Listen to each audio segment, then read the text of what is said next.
प्यार, विश्वास और एक ऐसा धोखा जो मौत से भी ज्यादा दर्दनाक था। ये कहानी है राज और ग्रीष्मा की, एक प्यार जो सिर्फ नाम का था। राज एक 23 साल का सीधा साधा लड़का जो ग्रीष्मा को अपनी दुनिया मानता था। वो अपना हर सपना ग्रीष्मा के साथ जोड़ चुका था, लेकिन उसे क्या पता था कि जो इंसान उसकी दुनिया थी वही उसका अंत लिखने वाली थी। 14 अक्टूबर 2022 का वो दिन जब राज बिना जाने अपनी मौत की तरफ बढ़ रहा था। हर रोज की तरह राज ग्रीष्मा के घर आया था। उसको लगा सब नॉर्मल है, पर उसके लिए ग्रीष्मा के दिमाग में एक ही प्लान था। जब राज ग्रीष्मा के घर पे एंटर होता है तो वो घर के लिविंग रूम के सोफे पे जाके बैठ जाता है और ग्रीष्मा कुछ देर बाद उसके सामने आती है। ग्रीष्मा के हाथ में एक जूस का गिलास था जो कि वो राज को पकड़ाती है और बोलती है कि इसको पी लो। राज एक बार ग्रीष्मा से पूछता है कि ये क्या है, तो ग्रीष्मा बोलती है कि ये एक आयुर्वेदिक ड्रिंक है जो कि तुम्हारे हेल्थ के लिए काफी ज्यादा फायदेमंद है। लेकिन उसके हाथों में सिर्फ एक ड्रिंक नहीं था, वो एक जहर था। जब राज उस ड्रिंक का थोड़ा सा सिप लेता है तो उसको उसका टेस्ट काफी ज्यादा अजीब लगता है,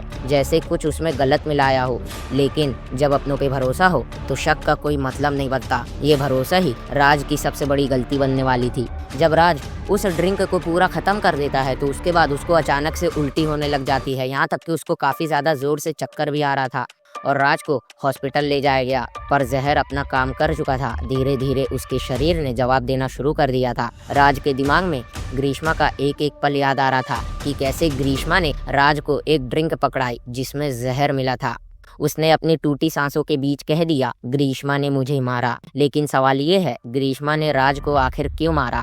ग्रीष्मा सिर्फ राज की नहीं थी, उसकी शादी एक आर्मी ऑफिसर से फिक्स हो चुकी थी और राज के होने से उसका पूरा प्लान बिगड़ सकता था। उसे डर था कि राज सब कुछ एक्सपोज कर देगा और यही डर उसके मन में एक खतरनाक इरादा पैदा कर दिया। ग्रीष्मा ने गूगल पे जहर के तरीके ढूंढे। ये पहली बार नहीं था जब उसने राज को मारने की कोशिश की हो, पर इस बार उसका पूरा प्लान कामयाब हो गया। 22 जनवरी 2025 का दिन कोर्ट रूम भर चुका था। जज ने फैसला सुना दिया। ग्रीष्मा को मिली मौत की सजा। जो लड़की कभी राज से प्यार का वादा करती थी, आज उसका नाम मौत की लिस्ट में लिखा जा चुका था। अब ग्रीष्मा सिर्फ एक नाम नहीं, एक मिसाल बन चुकी थी। एक मिसाल धोखे की, एक मिसाल प्यार के नाम पे की गई साजिश की। प्यार करो लेकिन अंधविश्वास मत करो। हर हंसी के पीछे एक इरादा हो सकता है और हर वादा एक चाल। अपनी आंखों से नहीं, दिल और दिमाग से फैसला लो, क्योंकि कभी कभी जो सबसे करीब होता है वही सबसे बड़ा धोखा देता है।